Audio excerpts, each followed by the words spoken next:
বাঙালি বলে কি ঠেকুয়া খাবো না, তাই কখনো হয়? আমাদের এখানে তো কোনো বিহারিও নেই, তাই যে ঠেকুয়া একটু পাবো তাও নয়। কিন্তু আমরা দুজনের জন্য তো আছি, দিশা অ্যান্ড বৃষ্টি, তাই আমরা কোনো দিন না ভেবে ঠেকুয়া বানাতে শুরু করে দিলাম। তাই চলুন আপনাদের সাথে শেয়ার করি বাঙালির ঠেকুয়া রেসিপি। আমরা প্রথমে আটাটাকে একটু চেলে নিলাম, তারপর 2 কাপ আটাতে 1 কাপ পরিমাণ মতন সুজি দিয়ে দিলাম, তারপর মিশিয়ে নিলাম কোরানো নারকেল, কারণ এটা ঠেকুয়াটাকে অনেকটা টেস্টি করে তুলবে, কারণ নারকেলের ফ্লেভারটা সবারই মোটামুটি পছন্দের।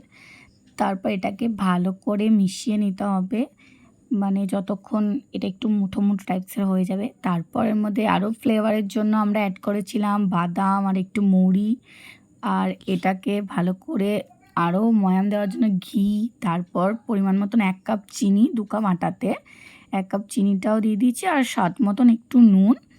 আর নুনটাও যখন ভালোভাবে আমরা মিশিয়ে নেব, তারপর মিশিয়ে নেওয়ার পর এটাতে একটু করে গুড় দেবো। গুড়টা ছাঁকনিতে ছেঁকে নিয়েছি যাতে পরিষ্কার গুড়টা পাওয়া যায়।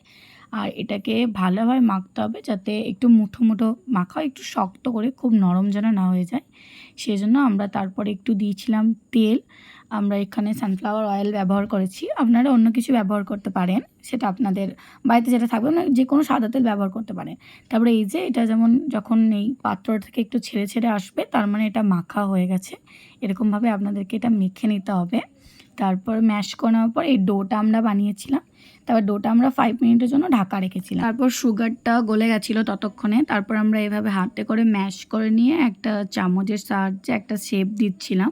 কারো বাড়িতে ছাঁচ থাকে তারা সেটা দিয়ে শেপ দেয়, আমাদের কাছে তো নেই, তাই আমরা এরকম চামচের দিয়ে, যার যেরকম পছন্দের ডিজাইন সে সেটা করতে পারে। আমার এই পাতার মতো ডিজাইনটা ভালো লাগে তাই এটা করেছিলাম। তো এগুলো হয়ে যাওয়ার পর আমরা সাদা তেল গরম করেছিলাম, গরমটা তারপরে লো ফ্লেমে গ্যাসটা রেখে এটাকে উল্টে পাল্টে অনেকক্ষণ ধৈর্য ধরে মানে কুক করতে হবে, নাহলে ভিতরটা কাঁচা কাঁচা থাকবে। তাই সেজন্য অনেকক্ষণ ধরে এটাকে নাড়াচাড়া করে এপিট ওপিট করে, আর গ্যাসটা লো ফ্লেমেই থাকবে। তারপর তেলটা যাতে না অতিরিক্ত থাকে সেই জন্য এইভাবে একটা ছাঁকনি করে ছেঁকে আস্তে আস্তে এটাকে তুলে নিতে হবে। তো ঠেকুয়া এখানে কমপ্লিট। তো আপনারা দিশার কাছে তো শুনলেনই কেমন করে আমরা বাঙালির ঠেকুয়া করেছিলাম, আর সত্যি বলতে খেতে অসম্ভব সুন্দর হয়েছিল। বলতে আমি এখানে ভিডিও ছাড়া কিছুই করিনি, তাই ফুল ক্রেডিটস গোস টু দিশা। আর আমি এটা খেয়ে ভীষণ মজা পেয়েছি, আপনারাও বাড়িতে বানিয়ে খান। টাটা।